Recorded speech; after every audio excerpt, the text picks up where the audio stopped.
There we go. Okay. All right. Sorry. Sorry about that. There's a lot of technology that got to keep track of here, and so hopefully, let me know if you can hear me now. You should be able to hear me now. Okay, thumbs up. All right, thank you very much for that. Appreciate it, and thanks for letting me know because I could have rambled on for the longest time. So, all right. So anyway, so all I said was I introduced myself. I said I'm Brian Jones, and I'm a trainer in heartfulness meditation, and I've been doing these sessions for quite a while on YouTube, and it's great to be here with all of you. So I was asking if you would please put your name and where you're from in the chat. And also today, I want to say if you want to ask any questions today, just go ahead and ask any questions that you want and put those in the chat, and I'm going to take those up. So let's see who's here. Sarita, Mahima, Swati, great. Welcome. Shilpa, Marugasan, fantastic. Sarita from Chicago. Okay, great. Sri Vatsan. Hey, Sri Vatsan. Hey, Sri. Nice that you're joining in today. Nice to know that. Carrie, welcome. Anil. Michael from Washington, UK. Fantastic. Shalini, welcome. Piyush, great. So I'm glad that you're all able to participate today. I have enjoyed doing these sessions now. I think anytime there's an opportunity where we can use technology to, come together, especially with something like heartfulness, where we have an experience together. I can't emphasize how important this is, because look, in the realm of spirituality, there's a lot of different paths. There's a lot of different beliefs and a lot of things that have stemmed out of, religion and religious beliefs. And so, it's all over the map as far as different paths and different ideologies and different teachings. But, the main thing is it's your own experience.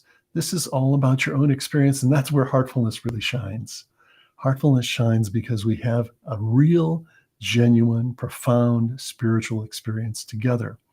And that is facilitated by what we call yogic transmission, which was utilized in heartfulness. It's one of the most amazing aspects of heartfulness, is that this transmission, which is a little hard to explain and describe, but it's a subtle energy that trainers have been enabled to, let flow through them to the hearts of others. And this is how this method works. And this subtle energy, or prana, by nature, it brings things back to their original condition. So when we're receiving this transmission, the mind really welcomes it, because the mind now has become so unregulated, but the transmission feels so good. And very quickly, the mind settles down and we're able to really go deep within, inside, and connect with the heart and have a very profound experience. And it takes about, 10, 15 minutes before you really start to settle into it. But then, we can sit for a half an hour, 40 minutes. Sometimes we don't even know. It feels like a few minutes have elapsed. That's how profound it is. So anyway, so I see Andy. Hi, welcome, Andy. You have said something here from Northern Ireland. Yes. How do we know the difference between needing to take a break from meditation due to emotional pains? Okay, let me read his question. This is a great question he's asking. How do we know the difference between needing to take a break from meditation due to emotional pains? In other words, so that we don't amplify the pain, okay? And choosing the path of, when we don't feel like meditating, that's when we need to meditate more. Okay, so I see what you're asking. You're saying, how do we differentiate between knowing when we actually need to take a break and when we're actually in a spiritual condition where we don't really feel like meditating,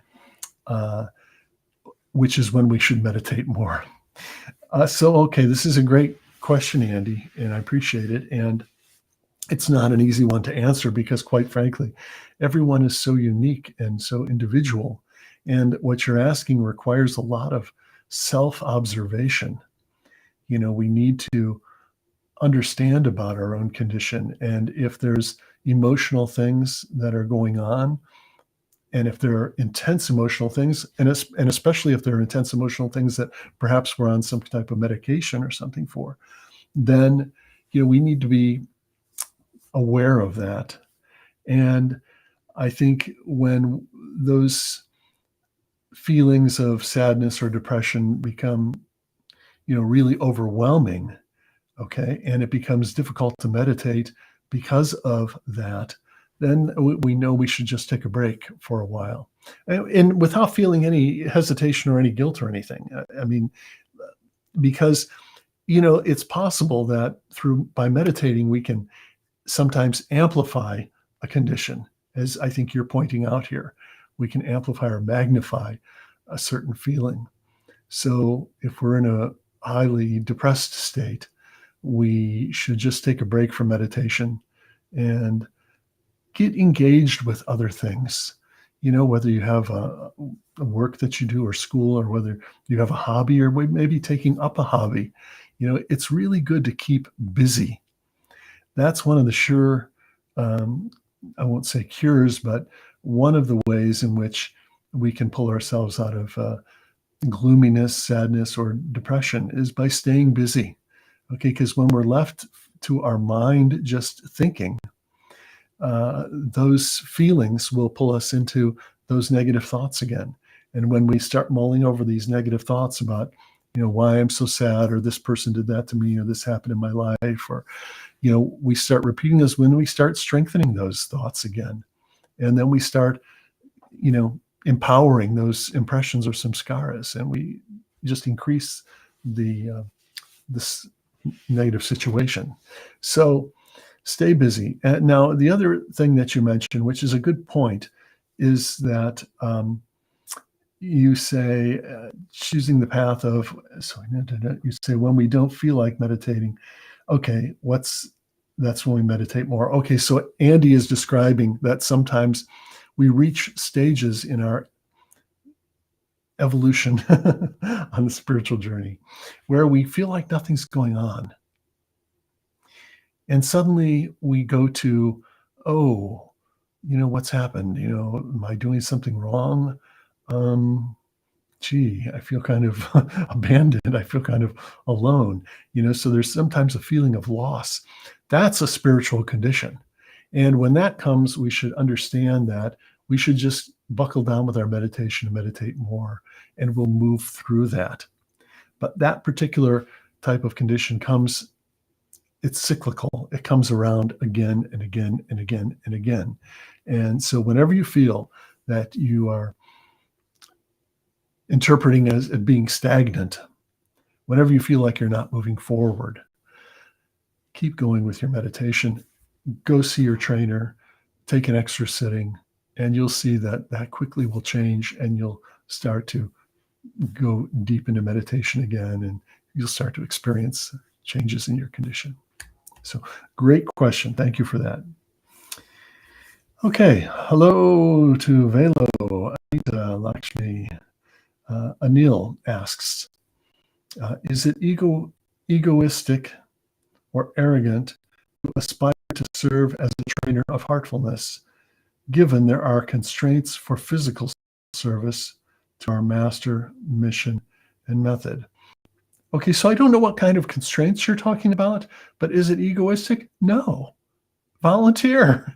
Put your name in the hat. Go on. We want more trainers. Daji wants more trainers. If you're feeling that, then you should put your name out there and say, look, talk to your trainer or your whoever that you're in touch with and say, this is what I'm feeling. I think I could really, take this work up and do a good job. And yeah, Daji's now talking about going from 14,000 trainers to 100,000 trainers. So we're amping up. So Yeah, don't think it's ego. Don't worry about ego. Listen, let me tell you something about ego, okay? So, uh, I wrote to Master Chariji one time something about the ego. I forget what it was. It was a long time ago. And he wrote me back the most wonderful thing. He said, "Don't worry, don't be concerned about ego." He said, "It's the master's work." So, if we try and sort of outsmart our ego, or if we try and make our ego more subtle, or if we try and, keep the ego at bay, uh, it's not going to happen. It will always be your ego will always be outsmarting you. So we should just forget about that. And nobody's that egotistical. Okay. I mean, that's my feeling. I meet amazing, wonderful people. I don't really meet any more egotistical people. I think it's not that prevalent. So don't even think about it. You know, that will be taken care of automatically through this practice. So if any of you, have a keen, heartfelt urge to help and serve and be a trainer, you may not wind up being a trainer, but there's all kinds of ways to be of service. And that's one of the best things we can do. Not, so there's all sorts of things that can be done. All right. But thanks for asking that question. It's a great one. All right. Swati says, wow, Brian. Oh, thank you for the wow. Okay. That feeling of being lost was felt so strongly this morning. And I had these exact questions about, am I progressing, or like, what's wrong? So this was amazing timing. Thank you. Well, Swati, this is how the spiritual journey works. I mean, things happen automatically and things come up automatically. And suddenly, the things we had in our mind as questions suddenly get answered somehow. So, yeah, so that's great. Yeah, just keep moving forward. Take an extra sitting or something if you want from your trainer, and just have the thought at night. When you go to bed at night, there's the mission prayer. Okay, there's that, and I mean, I've talked about it in other sessions, but let me just add something here. Right after you've done the prayer and everything, you lay down and put your head on the pillow at night. While you're falling asleep, just feel the presence.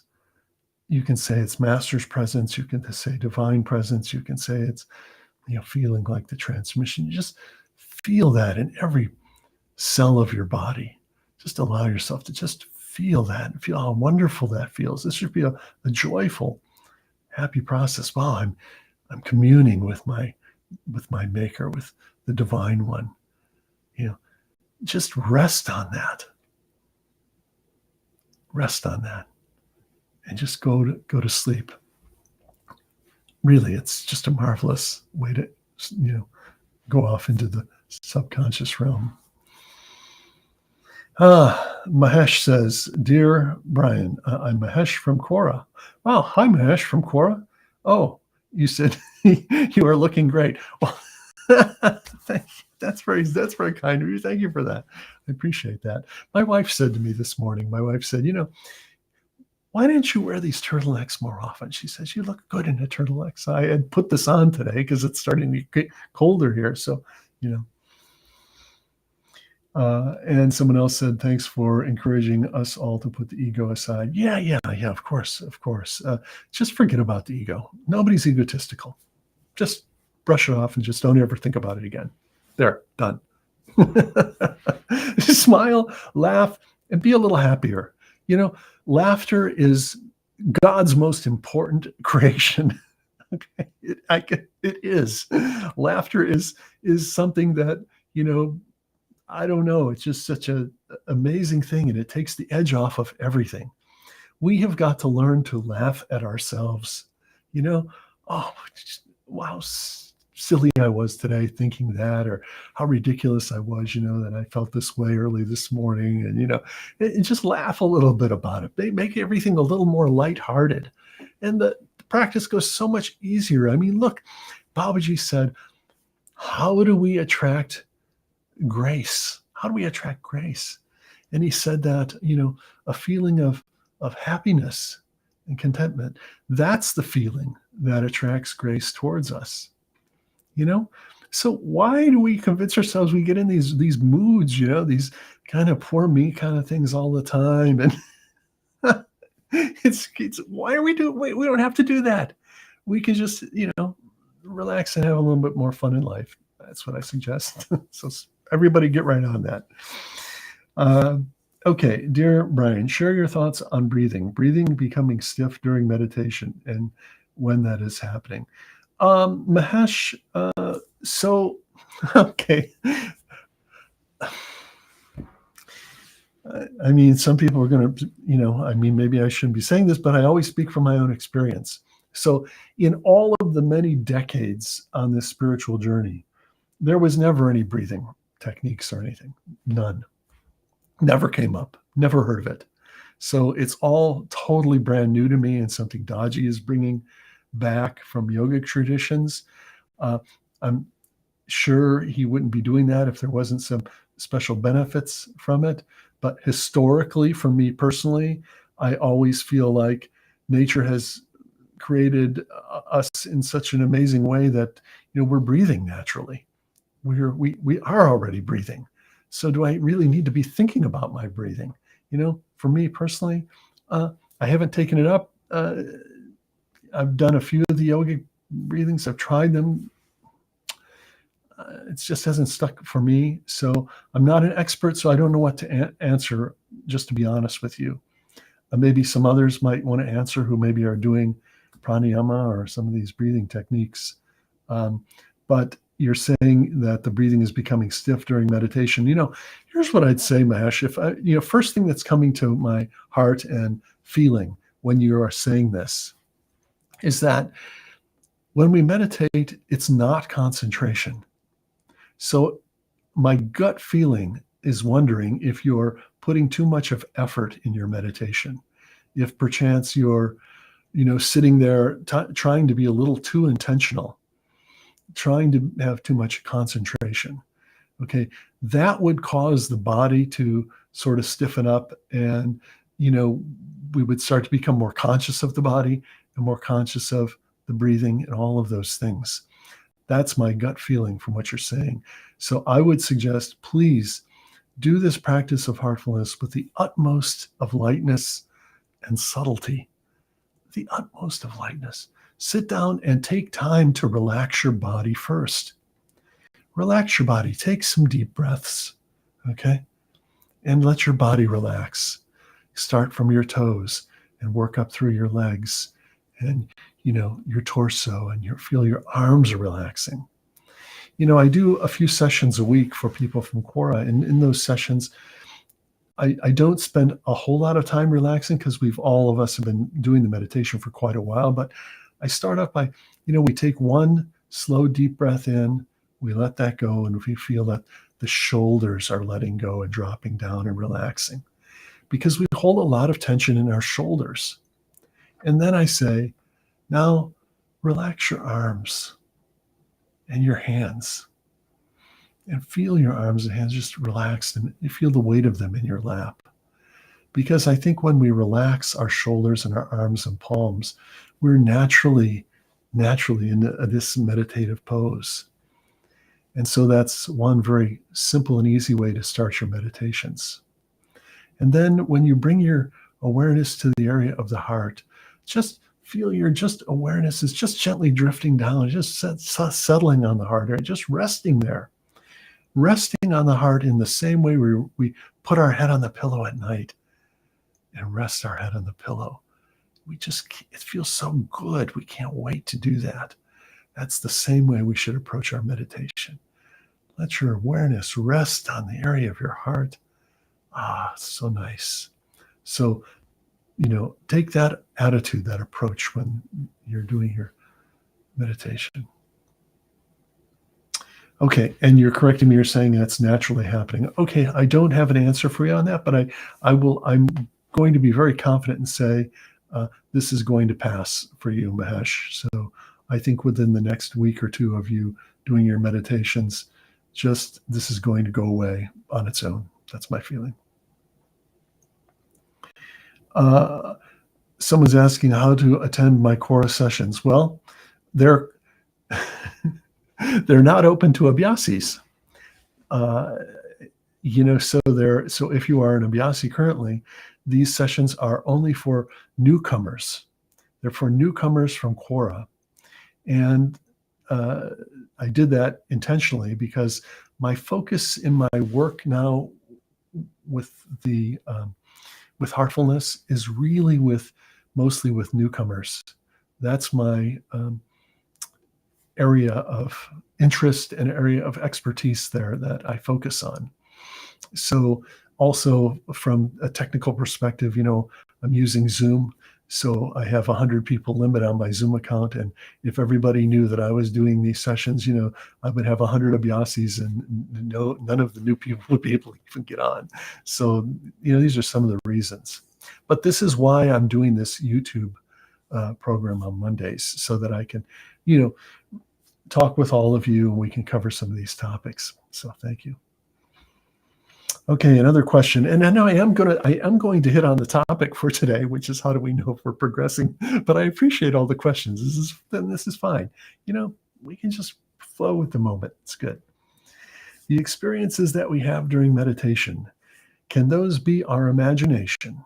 How to differentiate whether it's our imagination or real ones? Oh, great question, Vartika. Great question. Okay, so yes, they can be our imagination. They can be our imagination, but when are they our imagination? Okay. Well, I think we know when our thoughts are running away with us. I think sometimes we know if we're starting to, maybe we might feel a certain sensation or tapping here in this point or here. And then, or we might see some type of color, light or something within. And then, we start extrapolating on that. And by that, I mean, then we start, really focusing on that. So why is this here? What does this mean? And then we start to, maybe imagine some things with that. So that's one way that we engage our imagination. The other thing that happens is that sometimes from memories past and even from past lives can come up, but they don't come up clearly. They come up more like a dreamlike sequence. Just observe it and let it go. Take that as just some cleaning is going on and something is coming up from within, and your mind is trying to make sense of the samskaras, the impressions that are rising to the surface from the subconscious. The mind tries to make some sense out of that. And therefore it seems kind of dreamlike and we can't really, understand what's going on. That's a sign of cleaning. That's when the cleaning is going on. Now, when we have real experiences, those are also of different kinds too. And this relates to the topic today, which I better start talking about, right? Which is how do we know that we're progressing? So let me tell you a few things. And I'm doing this in a way to just be open, and hopefully you've maybe experienced some of these things. And these are very common things. So at the very entry level, we may feel tapping, a tapping kind of a feeling, sometimes at different places in the heart. That's very common. That's indicative of the work that's going on, that the transmission and cleaning are affecting different points within. So we can feel that. Sometimes we can feel that we're getting really hot, and that could be related to work that's going on at this chakra 3, which is the fire center. Sometimes we can see flames or fire. That can happen too. Sometimes we can see water, or sometimes we have a visualization of a big lake or an ocean. That is indicative of work that's going on here at point 4, which is the water center. And also that water center can cause us sometimes to feel like you're really cool and refreshed. That's another way we can experience that. But remember that everyone is different. So you may be a visual person. If you're a visual person, then you'll tend to see things that will appear as experiences. If you're more of a tactile person, more of a touch, more of a feeling type of person, then you'll feel things within your spiritual body, or you'll feel things even in your physical, or will seem like physical things. You'll pay more attention to that. For someone who's an auditory person, that's really keen on hearing, you can hear things as well. So all of those things are possible. And all of those things are also signs that we're progressing, because, whenever we feel something different than the norm, we should know that, yes, something is happening. Okay. Something must be going on. You step into the shower, maybe the water's cold. Oh, wow. That water's really cold. It's kind of a shock, It's an experience. It's something out of the norm, I mean, it's not to do with progressing, but it just means that we're having an experience of something very different from what we were in a moment before. So all those things are worth noting down in our journal and just writing them and letting them go. That's the best way. Now, there's many other ways to know that we're progressing. And my wife mentioned one today that I thought was really interesting. She reminded me of something that Chariji had said. He said, when you see that your master is changing, know that you're changing. Wow. That's really deep. That's really interesting. Because, let's take Daji, for example. I've known him for 35 years. If I've seen somebody change, I really have seen him change, and look at all that he's accomplished over the past, barely 10 years. I mean, it's phenomenal.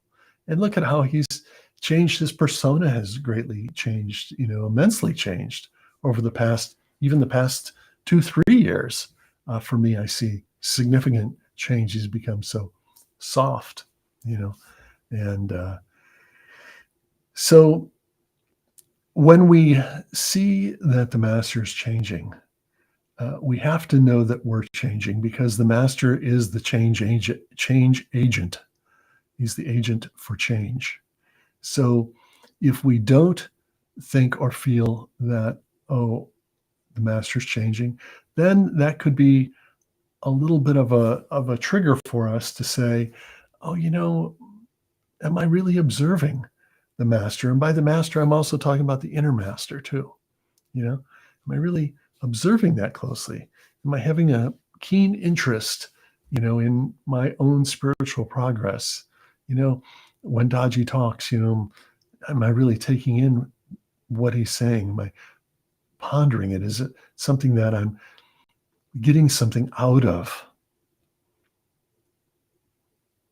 It's good to reflect on that. So that's another way that we know that we're evolving and changing. And then there are the actual genuine spiritual experiences that we can have of cosmic consciousness, of feeling like you're spread out through the entire universe. Okay. That's an experience that many people have had that. It's amazing. It's awe-inspiring. There's many inner and outer experiences that we can have of higher states of consciousness. We can have feelings where we feel like our body has just disappeared. We can feel like we're light as a feather. We can feel like our body weighs 1,000 pounds. All of these things are genuine spiritual experiences that we can feel. And so we know that we're progressing. But here's what I'd like to say. As long as you're taking up the practice in earnestness, with earnestness of purpose, which is what Babaji's said in Maxim 3, that we have to have earnestness of purpose. As long as we're having earnestness of purpose, we're progressing. Just know that you're progressing. And the other thing I want to say is sometimes people complain, even after long periods of time, that they're still having thoughts in meditation. They can't go deep in meditation. When we say, I meditate, start saying, I do the practice of meditation. Okay. Because just to meditate might not get you anywhere. But if you do the practice of meditation, that's when you're going to see results. And now here's what I mean by this. If you just close your eyes, bring your attention to the heart, okay, and then go about letting your mind take over and have any kind of thoughts it wants to have, you're not doing the practice of meditation, because the practice of meditation is that when you realize that you're caught up in a train of thought, you do something. You return your awareness, you return your attention to the area of the heart, to the source of light or lightness in the heart, and you feel that source is drawing you inwards. When thoughts start to get your attention again, don't let them just keep going. Just don't sit there thinking. That's not the practice of meditation. You gently come back to the area of the heart. You have the thought that the source of this light or lightness within is drawing me inwards. That is the practice of meditation. And when people tell me that they're not having results in their individual practice, it's because they're just sitting meditating on their thoughts. I mean, not always, but most of the time. So please remember this. We do a practice of meditation. That's what we do. Okay. Andy says, I often feel coldness on the right side of my face, neck, and shoulder while meditating, but the areas feel normal to the touch. Is there a spiritual reason for this? Well, look, this is one of those times when, we could ascribe, we could attribute something spiritual to this sensation of coldness on one side of your face. Can we say it's spiritual or not? I don't know. I mean, I think it depends on you. Is it physical? It could be. Is it spiritual? It could be. Just note it down, and it will likely change. It will likely change. And that is the number one reason how we know we're progressing, by the way, is we know we're progressing when we've created an inner environment for growth. And we're seeing the growth manifest as change. We don't have to ever try and change. It's a struggle. The ego will always be involved, and it'll make us unhappy. Forget about change. Instead, we create an inner environment for growth to happen, and change is the result. Growth is the process, and change is the result. And if you keep that in mind, your spiritual journey is going to unfold effortlessly, and you'll be so much happier, and we'll all get to laugh more together, take it a little lighter. So, okay. All right. So I think it's time to meditate. So if you all like to join me, that would be wonderful. We can all sit and meditate together. Just to be sure you're sitting comfortably, and that's different for each one of you. Sit how you're comfortable, because the key here is we want to be able to let go of our body and not have to think about our body and whether we're comfortable or not. So relax, and let's gently close our eyes.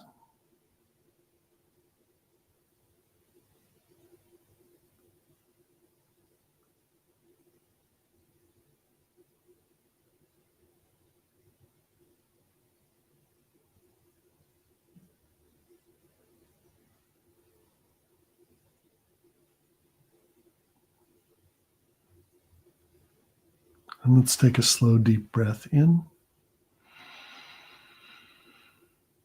and let it go.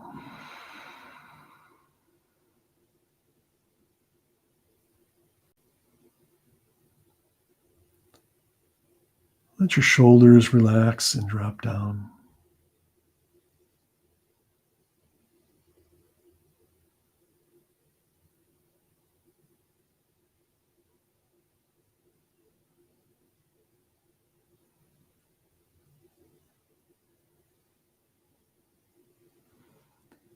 Feel your arms are relaxing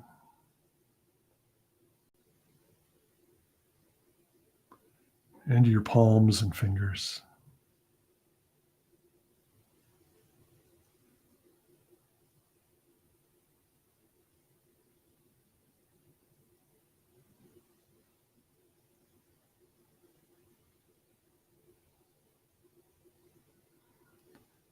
Now, very gently bring your awareness to the area of your heart.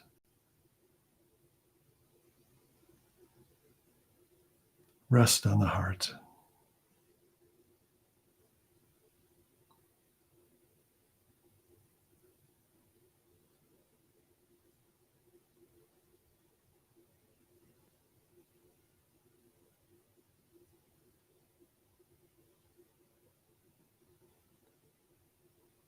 So now let's rest on the source of light, the source of lightness that's already present in the heart. And feel the source is inviting you inward.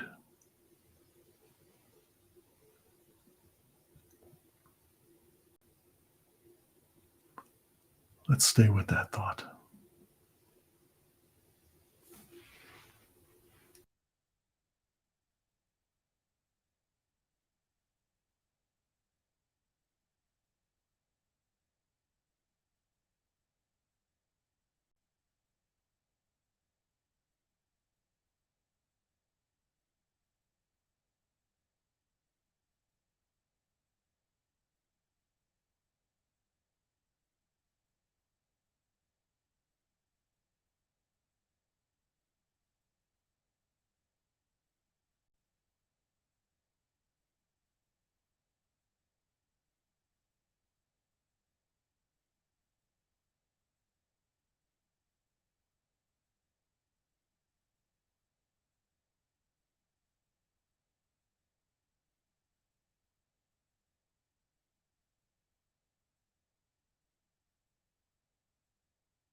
That's all.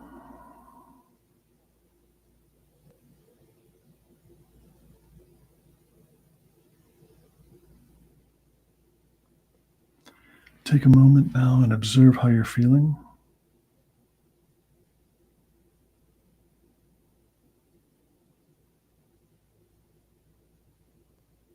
Notice the change in your condition.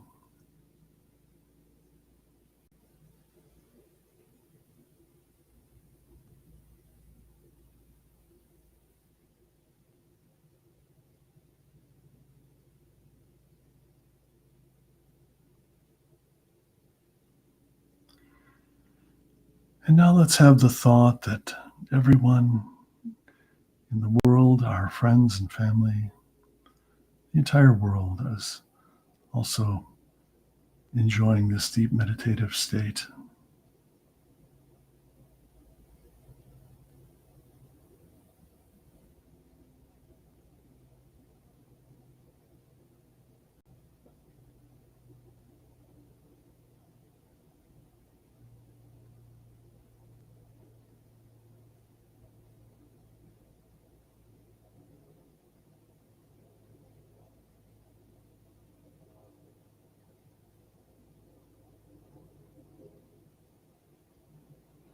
Okay, whenever you're ready, you can open your eyes.